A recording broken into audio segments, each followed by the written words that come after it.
세례 요한의 주 사역은 예수 그리스도를 증언하는 것이죠. 그래서 예수님이 요단 강 그 세례 받으시러 그쪽 방향 오셨을 때 요한복음 1장에 보면 보라 세상의 죄를 짊어지고 가는 하나님의 어린 양이로다 이렇게 증언하고, 예수님이 세례를 받으시고 물 위에 올라오실 때 하늘이 열리고 하나님 아버지께서 이는 내 사랑하는 아들 내가 기뻐하는 자라 그 선포를 세례 요한이 증언합니다. 그래서 세례 요한의 주 사명은 예수 그리스도를 증언하는 거예요. 그리고 그 사명이 다 끝난 다음에 죽습니다. 그 죽음에 대하여 오늘 본문이 기록된 내용이죠. 세례 요한은 당시 헤롯에 대하여 헤롯의 부정에 대해서 공적으로 책망을 합니다. 요즘으로 말하면은 정치 설교를 한 선지자죠. 요즘 사람들이 교회에서나 아니면 목사가 세상의 시류에 대해서 시국에 대해서 말을 하면 그 분위기가 이상해졌어요. 전 세계적으로. 왜 목사가 그런 말을 해? 목사가 영혼 구원에 대해서만 얘기해야 되지. 이게 한편으로 맞는 듯 하면서 틀린 말이에요. 왜냐하면 목사가 아니고 누가 그 말을 하냐고. 그 말을 안 하면 목사가 실은 아니에요. 여기 세례 요한도 이 헤롯이 자기 동생 남편을 취했어요. 그거는 아니잖아. 그죠? 근데 그 당시에 어느 제사장도 어느 서기관도 말하지 않습니다. 그래서 여기 오늘 본문 17절 보세요. 헤롯이 자기가 동생 빌립의 아내 헤로디아에게 장가든 고로. 그러니까 제수하고 결혼한 거예요. 제수 씨하고. 근데 어떤 과정인지는 정확히는 알 수 없습니다. 뭐 동생한테 겁박을 주었든지 아니면 뭐 어떤 방법인지 모르겠지만 그 문제에 대해서 아무도 말하지 않아요. 오직 세례 요한만이 여기에 대해서 분명히 선포하였죠. 그는 잘못된 거다. 이 헤롯은 혈통적으로 반은 유대인이고 반은 에돔 사람입니다. 에돔 사람은 에서의 후손이잖아요. 그러니까 이 로마 황제가 헤롯을 이 유다 지역에 보낸 이유도 헤롯이 혈통적으로 반은 유대인이거든요. 그렇기 때문에 거기에 있는 사람들을 안다. 그래서 헤롯을 거기 실은 왕으로 보낸 겁니다. 성도 여러분, 이 문제에 대해서 우리가 다시 한번 생각을 잘 해보십시오. 목사가 시국에 대해서 설교를 안 하는 것이 옳은 것인지, 하는 것이 옳은 것인지. 오늘 주 내용은 그게 아니기 때문에 여기서는 잠시 넘어가겠습니다. 그러다 보니까 헤롯이 세례 요한을 투옥시켜버립니다. 실은 입 다물고 있으라고 강제로 하는 건데 이게 그걸로 되는 게 아니고 세례 요한의 성품을 알기 때문에 실은 죽이려고 한 것이죠. 근데 세례 요한이 하나님의 사람이라는 걸 다 알기 때문에, 특별히 예수님이 오시기 전까지, 말라기부터 예수님이 오시기 전까지 약 400년 동안 하나님의 사람이 없어요. 그러니까 유다 백성들은 하나님의 사람을 늘 기다리고 있었던 상태입니다. 그 상태에서 세례 요한이 하나님의 말씀을 전하고 세례를 베푸니까 진짜 가뭄에 이 비를 맞은 것처럼, 그래서 세례 요한이 하는 행동, 세례 요한이 하는 말 굉장히 경청하고 존중했었던 것이죠. 그러니까 감히 헤롯이라 하더라도 세례 요한을 감히 죽일 수는 없는 거예요. 두려우니까. 혹시 죽이면은 밀란이 날까봐. 그래서 감옥에다만 놓고 자기의 비리에 대해서 말 못하게끔 한 겁니다. 그러니까 우리가 이 목사다, 하나님의 종이다라 하면 이 정도는 돼야 되지 않나요? 그래서 이 시대에 그 정권을 가진 사람이 눈치를 볼 정도의 위치가 되어야 되는 사람이 사실 목사입니다. 근데 요즘은 목사가 그런 위치 아니고 시녀 역할을 해버리잖아요. 그것이 이 목회자들이 회개할 문제입니다. 잘못하는 것도 가만히 입 다물고 있고, 나라가 망하는데도 입 다물고 있고, 그러면 안 되죠. 자, 그런데 두 번째.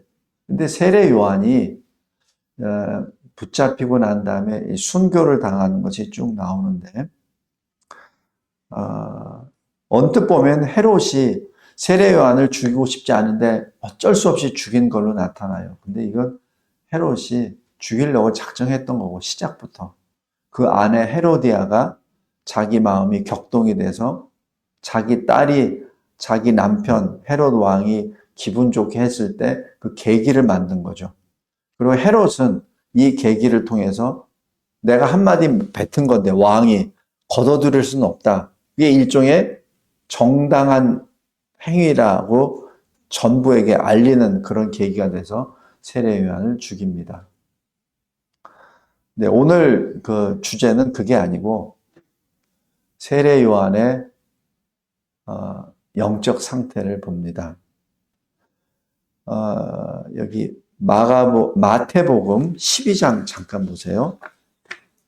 11장.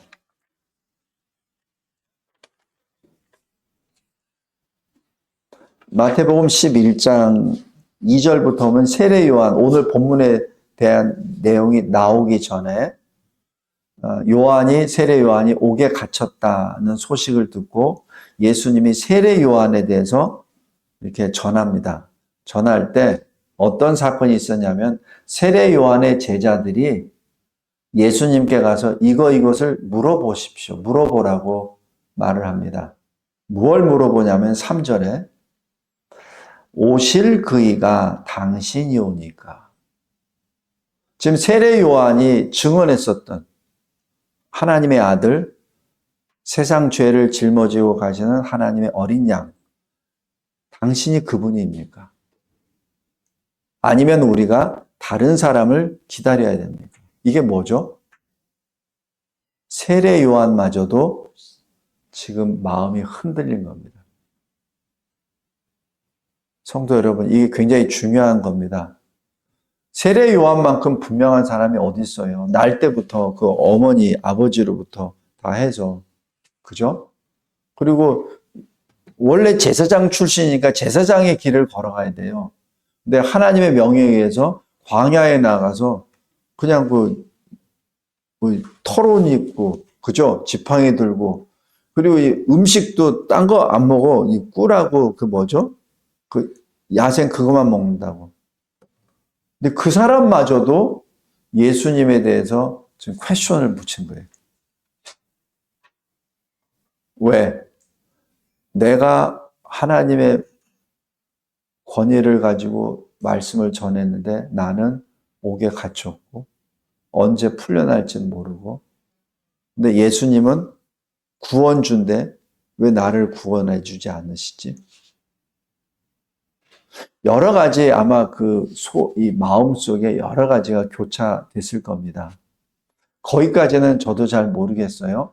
근데 분명한 것은 세례 요한이 예수님에 대한 것을 의심하기 시작합니다. 그러니까 여기 마태복음 11장 4절에 예수님이 이렇게 답을 하세요. 너희가 가서 듣고 보는 것을 요한에게 알려라. 내용이 뭐냐면 5절에 맹인이 보게 되고 앉은 맹인가 일어나고 나병이 고침을 받고 귀 못 듣는 사람이 듣게 되고 죽은 사람이 살아나고 가난한 자에게 복음이 전파한다. 지금 이 말씀은 이사야서 61장, 이사야서 14장이 성취되는 겁니다. 그러면서 굉장히 중요한 말씀을 하세요. 6절에 누구든지 나로 말미암아 실족하지 아니하는 자는 복이 있도다. 지금 이게 핵심이에요. 지금 사일의 요한에게 주시는 답 중에 핵심이 이거예요. 나로 말미암아 실족하지 않은 자는 복이 있도다. 이게 뭐예요? 의심하지 말라는 얘기입니다. 성도 여러분, 우리가 이 마지막 때를 통과하면서 여러분 각자에게 환난이 닥칠 때 이러한 시험 앞에 이기는 자 되길 바랍니다. 실은 제가 여러분한테 말씀을 드리지만 저에게 하는 말씀이에요. 하나님이 저에게 해주신 말씀이에요.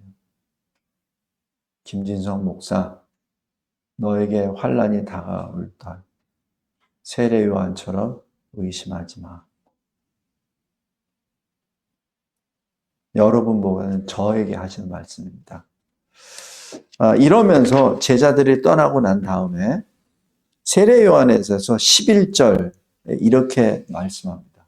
내가 진실로 너에게 말하노니 여자가 낳은 자 중에 세례 요한보다 큰 이가 일어남이 없도다. 그러니까 지금까지 예수님까지 있는 동안에 구약의 어느 선지자보다도 세례 요한이 가장 큰 선지자라는 선언이십니다. 그런데 그 뒤가 무서운 말씀이에요. 그러나 천국에서는 극히 작은 자라도 그보다 크니라.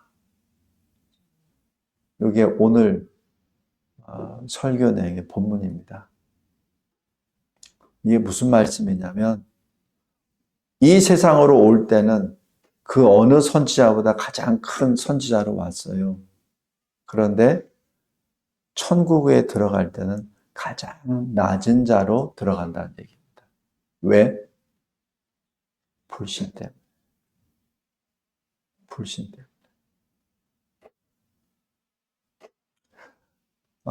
우리 오전 설계에도 말씀드렸잖아요. 계시록 20장에 크고 흰 보좌 앞에 섰을 때 뭘로 심판한다고요? 각자 자기가 행한 행위에 따라. 세례 요한 가장 큰 자였습니다. 가장 큰 선지자였습니다. 아브라함보다 더 큰 선지자, 엘리야보다도 더 큰 선지자, 엘리사보다 더 큰 선지자였습니다. 다윗보다도 더 큰 선지자였습니다. 이사야보다도 더 큰 선지자였습니다. 그러나 천국에서는 가장 작은 자보다 작다라고 했습니다. 오늘 여기 마가복음 6장에 세례 요한이 죽습니다. 왜 죽나요? 이건 제 개인적인 해석입니다. 더 죄를 범하기 전에 세례 요한을 순교의 반열로 올려놓으십니다. 그리고 세례 요한을 천국으로 이끌어 주십니다. 그것이 주님의 은혜입니다. 제가 이 본문을 보면서 항상 저를 바라봅니다. 그리고 굉장히 무겁게 받아들입니다. 예수를 믿고 구원을 받고 하나님의 일을 잘 감당합니다. 그러나 한순간, 딱 한순간 불신에 가려버리게 됐을 때는 가장 큰 자가 가장 작은 자로 전락할 수 있습니다. 그러나 하나님의 은혜로 천국에는 들어가게 하십니다. 성도 여러분, 오늘 이 말씀 생각하시면서 우리 자신의 신앙에 대해서 늘 긴장하고 그 신앙을 끝까지 지키시는 저와 여러분이 되길 바랍니다. 다시 말씀드립니다. 심판대에서 심판받는 기준은 내 입술로 고백한 신앙 고백이 아니요 내 손과 발이 행한 행위로 말미암아 심판을 받습니다. 깨어 있고 하나님께서 우리 각자에게 주시는 그 은혜의 선물 그리고 의의 면류관을 빼앗기지 아니하는 저와 여러분 되시기를 주 예수 그리스도의 이름으로 기도합니다. 감사하고 감사합니다.